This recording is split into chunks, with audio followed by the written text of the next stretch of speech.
Some lives leave an imprint not only on history, but on the moral imagination of a nation.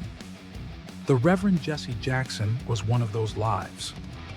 A preacher, organizer, activist, and civil rights leader, Jackson devoted decades to the pursuit of justice shaped by faith, a faith rooted in the belief that dignity belongs to every human being. Today we remember a servant leader whose voice called America toward its better self. Born in Greenville, South Carolina during segregation, Jesse Jackson grew up in a world defined by barriers, but also by the power of the Black church. Faith was not merely personal for Jackson, it was public, communal, and deeply tied to social transformation. Ordained as a Baptist minister, he saw the gospel not as retreat from the world, but as a call into it. Jackson rose to national prominence as a close associate of Dr. Martin Luther King Jr., working within the Southern Christian Leadership Conference. He marched, organized, preached, and witnessed firsthand both the triumphs and tragedies of the civil rights movement. When Dr. King was assassinated in Memphis in 1968, Jackson stood among those who carried forward the unfinished work. For Jackson, faith meant continuing the struggle when hope felt fragile. Over the following decades, Jackson expanded the boundaries of faith-based activism. He founded Operation Push and later the Rainbow Push Coalition, movements focused on economic justice, voting rights, education, and inclusion. His message was simple but radical. Faith must show up in public life. Faith must confront inequality. Faith must lift those who have been pushed to the margins. In the 1980s, Jackson ran for the Democratic presidential nomination, twice. While he did not win, his campaigns reshaped American politics. They expanded the electorate. They amplified voices long excluded from power. And they helped prepare the ground for future generations of diverse leadership. Jackson's language was steeped in scripture and prophetic tradition. He spoke of justice rolling like waters.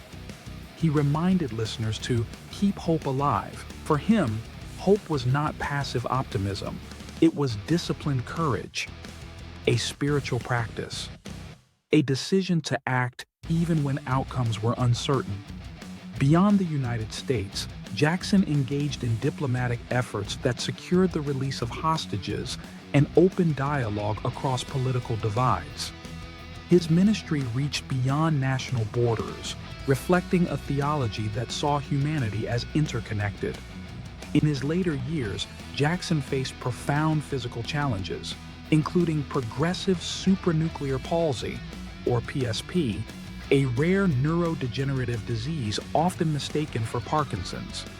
PSP gradually affects balance, speech, swallowing, and movement, and is frequently diagnosed late when many symptoms have already advanced, a reality that can limit patients' ability to plan or fulfill long-held hopes. Yet even as his body slowed, Jackson's legacy of advocacy continued through the movements he helped build and the people he inspired. Jesse Jackson's life was not without controversy or complexity, but perhaps that is fitting for someone who believed faith belonged in the messy arena of public life. He stood at the crossroads of religion and justice, preaching that the sacred must meet the practical. He helped expand the moral vocabulary of American democracy, insisting that equality is not charity, but calling.